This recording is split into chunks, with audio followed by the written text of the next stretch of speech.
ಮೊದಲಿಗೆ ಶತಾಯಗತಾಯ ಈ ಬಾರಿಯ ಲೋಕಸಭಾ ಎಲೆಕ್ಷನ್ನಲ್ಲಿ ಮಿನಿಮಮ್ 20ಕ್ಕಿಂತ ಹೆಚ್ಚು ಸೀಟ್ ಗೆಲ್ಲಬೇಕು ಅಂತ ಹೇಳಿ ಕಾಂಗ್ರೆಸ್ ಅನ್ನೋ ಪಟ್ಟ ತೊಟ್ಟಿದೆ. ಆದರೆ ಕಾಂಗ್ರೆಸ್ಗೆ ಇಲ್ಲಿ ಟಿಕೆಟ್ನದ್ದೇ ಕಗ್ಗಂಟಾಗಿ ಉಳಿದಿದೆ. ಅದರಲ್ಲೂ ಕೂಡ ಅಲ್ಪಸಂಖ್ಯಾತರಿಗೆ ಎಷ್ಟು ಟಿಕೆಟ್ ಸಿಗುತ್ತೆ ಅನ್ನುವಂತಹ ಪ್ರಶ್ನೆ. ರಿಪಬ್ಲಿಕ್ ಕನ್ನಡದಲ್ಲಿ ಕಾಂಗ್ರೆಸ್ ಟಿಕೆಟ್ನ ಎಕ್ಸ್ಕ್ಲೂಸಿವ್ ಮಾಹಿತಿ ನಿಮ್ಮ ಮುಂದೆ. ಕಾಂಗ್ರೆಸ್ನಲ್ಲಿ ಮುಸ್ಲಿಂ ನಾಯಕರು 3 ಟಿಕೆಟ್ ಅನ್ನ ಕೇಳಿದ್ರು, ಬೇಡಿಕೆಯನ್ನಿಟ್ಟಿದ್ರು. ಆದರೆ ಒಂದೇ ಒಂದು ಟಿಕೆಟ್ ಕೊಡ್ತಾ ಇರೋದಕ್ಕೆ ತೀವ್ರ ಅಸಮಾಧಾನ ಭುಗಿಲೇಳ್ತಾ ಇದೆ. ಹೀಗಾಗಿ ಇದೇ ಕಾರಣಕ್ಕಾಗಿ ಹೈಕಮಾಂಡ್ ನಾಯಕರನ್ನ ಸಚಿವ ಜಮೀರ್ ಅಹಮದ್ ಖಾನ್ ಭೇಟಿ ಮಾಡಿದ್ದಾರೆ. ವೇಣುಗೋಪಾಲ್ ಹಾಗೆ ಉಸ್ತುವಾರಿ ಸಚಿವ ಸುರ್ಜೇವಾಲಾ ಅವರನ್ನ ಭೇಟಿ ಮಾಡಿದ್ದಾರೆ. ಬೀದರ್, ಬೆಂಗಳೂರು ಕೇಂದ್ರ ಹಾಗೂ ಹಾವೇರಿ ಈ 3 ಕ್ಷೇತ್ರದ ಟಿಕೆಟ್ಗಾಗಿ ಮನವಿಯನ್ನ ಮಾಡಿಕೊಂಡಿದ್ರು. ಆದರೆ ಬೆಂಗಳೂರು ಸೆಂಟ್ರಲ್ನಿಂದ ಮಾತ್ರ ಟಿಕೆಟ್ ಅನ್ನು ಕೊಡಲಾಗ್ತಾ ಇದೆ. ಬೀದರ್ ಹಾಗೂ ಹಾವೇರಿ ಟಿಕೆಟ್ ಅವರಿಗೆ ಸಿಗೋದಿಲ್ಲ ಅನ್ನುವಂತಹ ಮಾತುಗಳಿಂದಾಗಿ ಸಾಕಷ್ಟು ಅಸಮಾಧಾನವನ್ನು ಹೊರಹಾಕ್ತಾ ಇದ್ದಾರೆ. ಇದರ ಬಗ್ಗೆ ನಮ್ಮ ಪ್ರತಿನಿಧಿ ಮಾದೇಶ್ ಒಂದು ಚಿಟ್ಚಾಟ್ ನಡೆಸಿದ್ದಾರೆ, ಬನ್ನಿ ನೋಡೋಣ.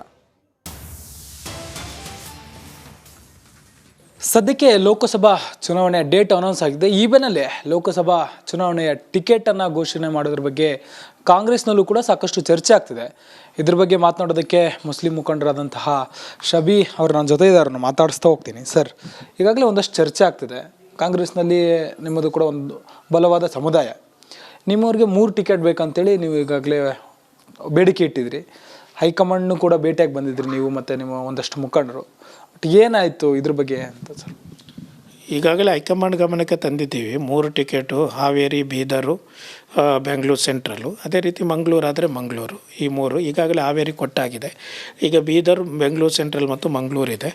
ಕನಿಷ್ಠ ಪಕ್ಷ ಬೀದರ್ ಮತ್ತು ಬೆಂಗಳೂರು ಸೆಂಟ್ರಲ್ಗಾದರೂ ಮುಸ್ಲಿಂ ಸಮುದಾಯಕ್ಕೆ ಸಿಗಬೇಕು. ನಿಮ್ಗೆ ಗೊತ್ತಿದೆ, ಈಗ ನಮಗೆ ಇದು ರಿಸರ್ವೇಷನ್ ಬರಲ್ಲ.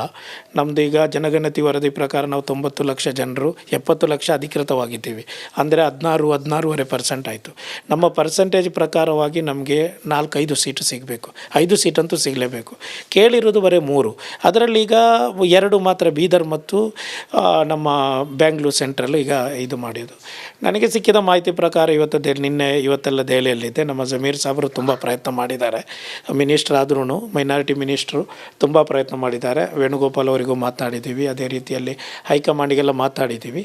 ಯಾಕೆಂದರೆ ಒಂದು ಮುಸ್ಲಿಂ ಸಬಲೀಕರಣ ಇಲ್ಲಿ ನಡೀಬೇಕಾದರೆ ರಾಜಕೀಯ ಸಬಲೀಕರಣ ತುಂಬ ಅಗತ್ಯ, ಮುಸಲ್ಮಾನರ ಅಭಿವೃದ್ಧಿ ಬೇಕಾದರೆ. ಆದ್ದರಿಂದ 3 ಸೀಟಿಗೆ ನಾವು ಡಿಮ್ಯಾಂಡ್ ಇಟ್ಟಿದ್ದೀವಿ. ನೋಡೋಣ.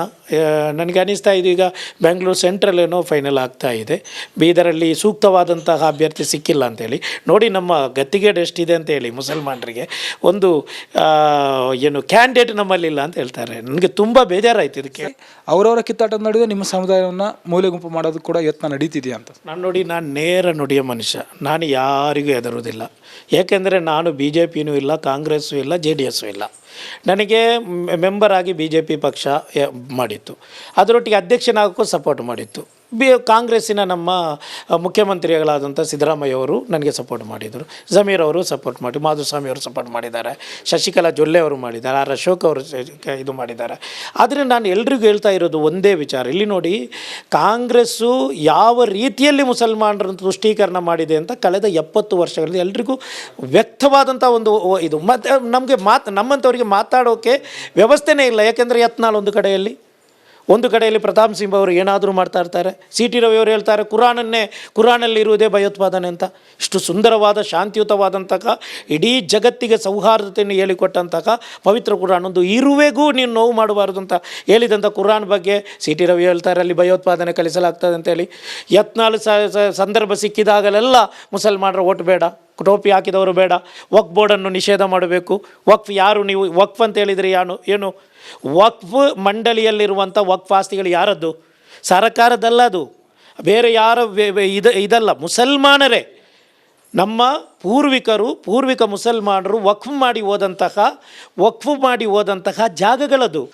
ಒಟ್ಟಾರೆಯಾಗಿ ರಾಜ್ಯದಲ್ಲಿ ಮತ್ತು ಭಾರತದಲ್ಲಿ ಸೌಹಾರ್ದತೆಯಿಂದ ನಡೀಬೇಕು. 2 ಸಮುದಾಯಗಳು, 2 ಧರ್ಮಗಳು ಕೂಡ ಒಟ್ಟಾಗಿ ಇರುವಂತಹ ಬೋಧನೆಯನ್ನು ನೀಡಬೇಕಂತೇಳಿ ಶಫಿ ಅವರು ಯತ್ನಾಳ್ ಅವ್ರಿಗೆ ಕಿವಿ ಮಾತನ್ನು ಹೇಳ್ತಿರುವಂಥದ್ದು. ವಿಡಿಯೋ ಜರ್ನಲಿಸ್ಟ್ ದೀಪಕ್ ಜೊತೆ ಮಾದೇಶ್, ರಿಪಬ್ಲಿಕ್ ಕನ್ನಡ, ಬೆಂಗಳೂರು.